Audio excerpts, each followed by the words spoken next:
এবং তিনি যে কথা বলেছেন এ দ্বারা আর আল্লাহ রাসূল সাল্লাল্লাহু আলাইহি সাল্লামের হাদিস মিথ্যা বলে গণ্য হয়। নাউজুবিল্লাহ। আল্লাহ রাসূল সাল্লাল্লাহু আলাইহি সাল্লাম বলেছেন, আন নিকাহু সুন্নতি, বিয়ে আমার সুন্নত, ফামান রাগিবা আন সুন্নতি ফালাইসা মিন্নি, যে আমার সুন্নতের সাথে বিদ্বেষ পোষণ করে, আমার সুন্নত পালন করে না, সে আমার উম্মতের দলভুক্ত নয়। আল্লাহ রাসূল সাল্লাল্লাহু আলাইহি সাল্লাম এ কথা বলেছেন। তো আদনানের স্ত্রী স্বামীর সব কথা ফাঁস করলেন, কোনো কথাই গোপন রাখলেন না। স্বামীর যত ত্রুটি আছে সবই ফাঁস করলেন, কোনো কথাই গোপন রাখলেন না। আল্লাহ রাসূল সাল্লাল্লাহু আলাইহি ওয়াসাল্লাম বলেন,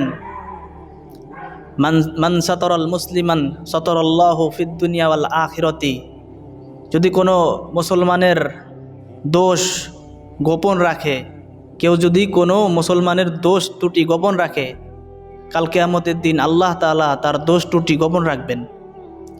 আজকে আবু তাহা মোহাম্মদ আদনানের যত কথা আছে সব কথা জাতির সামনে তুলে ধরলেন তার স্ত্রী।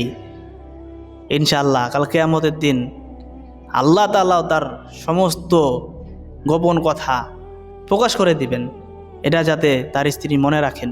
আসলে একটা মেয়ে কতটা নির্লজ্জ, কতটা বেহায়া হইতে পারলে এই সমস্ত কাজ করতে পারে।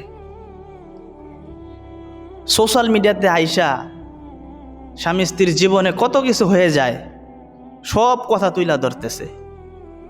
হ্যাঁ, উনি বলতেছে যে আমার স্বামীকে আমি কত ভালোবাসতাম, হ্যাঁ, খাওয়াই দিতাম। মানে একজন গায়রে মাহরামের সাথে লাইভ করতেছে এবং সাংসারিক যত ত্রুটি আছে ছোটোখাটো ত্রুটি সব তুইলা ধরতেছে, যে অনেক মহব্বত করতাম, হ্যাঁ, তার জন্য রাত্রে আমি ঘুমাইতাম না, জেগে থাকতাম, টেনশনে থাকতাম। তারপর বলতেছে যে উনি ওয়াশরুমে চলে গেছে, আমি জামা কাপড় জাইঙ্গা সহকারে আমি ওনার কাছে দাঁড়িয়ে থাকতাম। হ্যাঁ, এই সমস্ত কথা একটা মানে ধার্মিক মেয়ে বলতে পারে?